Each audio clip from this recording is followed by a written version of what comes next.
2008. That was the release date of the Advance Wars Days of Ruin. It's been 14 years since we had a last Advance Wars game. It's a very old series, it had existed since the old NES days. Keeping its old tradition in mind, it's very odd that it's been absent for so long now. Personally, when I bought the 3DS, I did it with a reasonable expectation that it would get an Advance Wars game as well.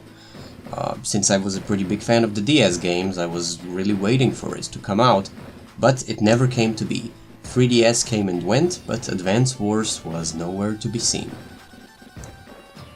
It was never really Nintendo's biggest hit. It was not up there with Mario's and Zelda, but it always had a dedicated fanbase of its own. Nonetheless, it seemed to be completely foreshadowed, especially by its cousin Fire Emblem. Due to its success, it seemed that the developers were much more keen on focusing their attention on it. So it seemed that the piece would become a permanent state in the old Wars world. After more than a decade, interests in the game pretty much fell. There was always a small dedicated following, and the game always did have its own interest, especially in the retro game scene.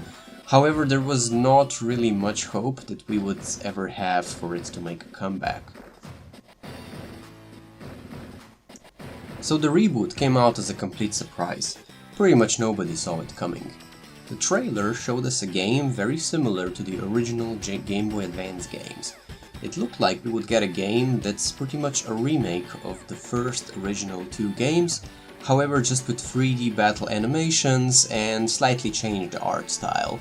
The characters seemed to look a lot more cartoonish than they used before, and they would also have more animations this time.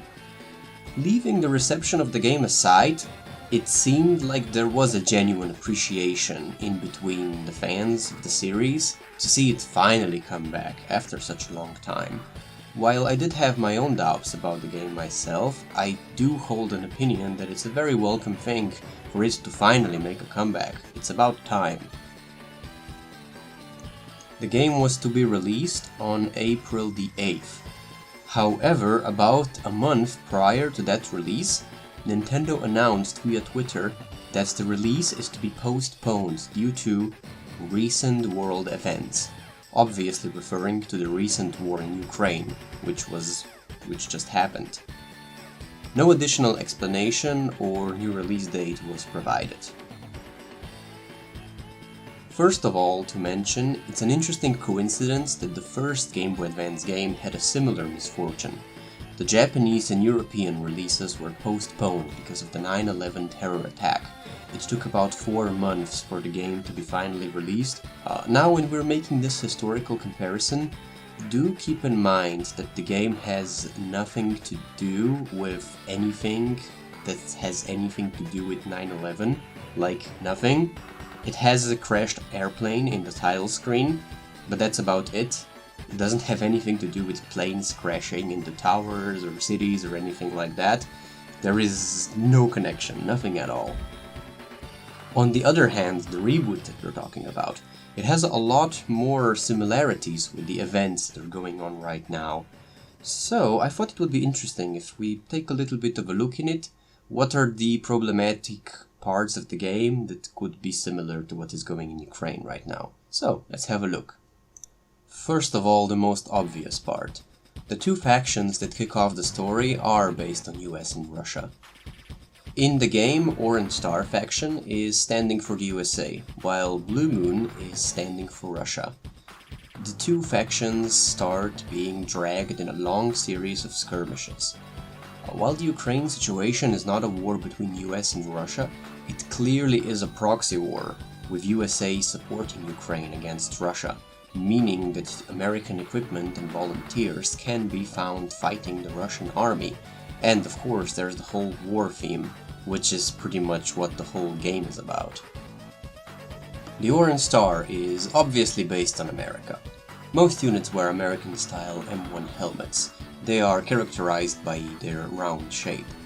The medium tank unit is very clearly based on the American Abrams tank. As of making this video, America has announced sending many of these vehicles to Poland. making them stationed very closely to the conflict zone. So it is a possibility they might see direct combat there in the future. Similarly with the helicopter unit, the Apache attack helicopter is being sold to Poland at the moment, so it's not impossible it could see combat in the future. The recon unit is based on Humvee. This vehicle is used by the Ukrainian army as well, right now, in the past, and also many more of these units will be sent in the future there to fight. The fighter unit is based on American F-15. We're hearing about it quite a lot in the media. Ukraine is asking the America to send them these vehicles, but America is refusing for a plethora of reasons. Another unit actually fighting is the artillery unit, the M109 Paladin. This is another weapon that is used in combat in Ukraine. On the other hand, we have the Blue Moon. Here the situation gets even more problematic, with this faction being based on Russia, which is obviously a very big problem, since Russia is the main aggressor right now in the real-life conflict. Most of Blue Moon's weapons are based on old ex-Soviet equipment, which again it's a problem because it's the same in the Ukrainian conflict. A lot of ex-Soviet equipment is being used right at the moment. Blue Moon soldier, they wear the Pilotka side caps. While these were much more common in the Soviet era, you can still find them in the Russian army. The Blue Moon infantry uses the PPSH-41 assault rifle. That's a very old Soviet era gun, it's still in use. And when the mechs engage vehicles, they use the RPG-7 rocket. So both of these weapons are very commonly used right now in the conflict by both sides, simply because there's so many of them available and they're so reliable. Most of the vehicles that Blue Moon uses are way too old to see modern combat today. This could hypothetically change itself in the future if Russia finds itself desperately running out of equipment, so they might use, for example, like the anti-air unit, which is an old Soviet equipment, which they probably still have stored up. There's another weapon that is also used.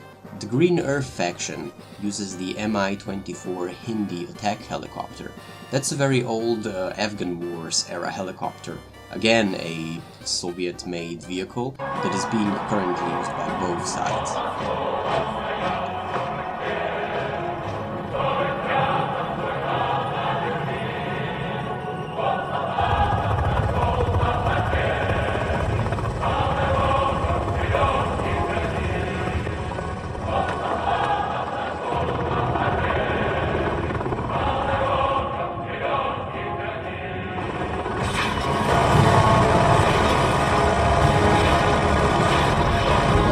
Connections with Russia don't stop at military units and things like that.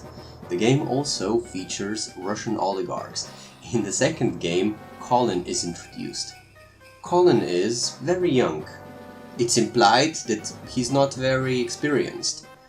He's not very confident about his position. Yet still, he is one of the main commanders of the Blue Moon, and also in a time of the game where the Blue Moon Nation is in very big danger. So he has a very big influence on what is going on in Blue Moon, even though he's not actually competent. The reason he has that influence is because of his wealth. He is extremely rich, extremely wealthy, and he can use that wealth to basically improve his combat performance. He can buy more units and make those units stronger. With the money he has. Basically, he only has that quote-unquote political position because of his oligarch status, because of the money he has, which by definition makes him an oligarch. It's because of the money, not because he deserves the position. Also later his sister is introduced, Sasha, and with her it's the same story. She's there because they're related, and again because of the money. No other reason than that. And just by definition that makes them oligarchs. Now, to be clear, it's not stated anywhere that they would be oligarchs, but, you know, there's way too many similarities to just ignore it like that, so it's worth mentioning. So with all of this in mind, it seems very unlikely that we will ever get this game released, at least anytime soon. Nintendo has always historically tried its best to avoid any kind of political, any kind of religious references. They were always removing even the smallest details, like for example the cross shape on a shield. So we can imagine that if 9/11 was a reason to postpone the game for 4 months, this could easily end up way more of a 4-month delay. It's really not uncommon to have games cancelled due to military conflicts. That happened before. For example, Paradox cancelled a grand strategy game that was based on the Cold War due to the conflict in Crimea, and of course we're talking about a much smaller conflict here.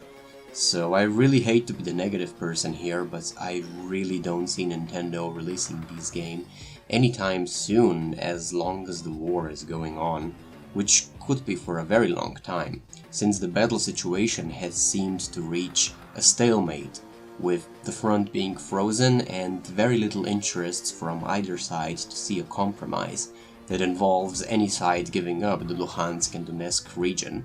So we will see what happens.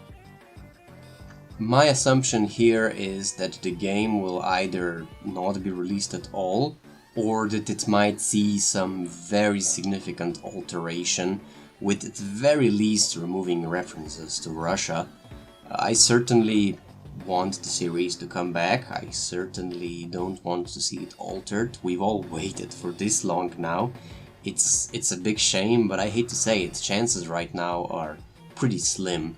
It's pretty clear that the game is pretty much finished at this point. There was a glitch which actually allowed a player to play a playable version of the game. She showed us a bunch of screenshots that look very legit, but was pressured by Nintendo to delete the game.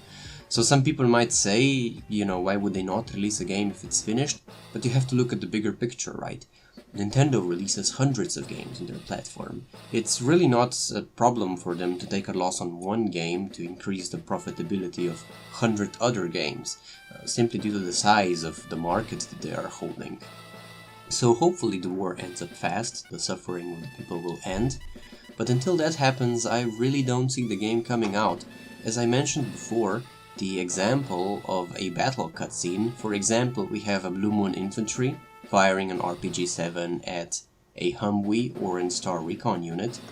This is a scene that could really happen in Ukraine right now, or a Green Earth Mi-24 helicopter firing its missiles at an Orange Star M109 Paladin artillery unit.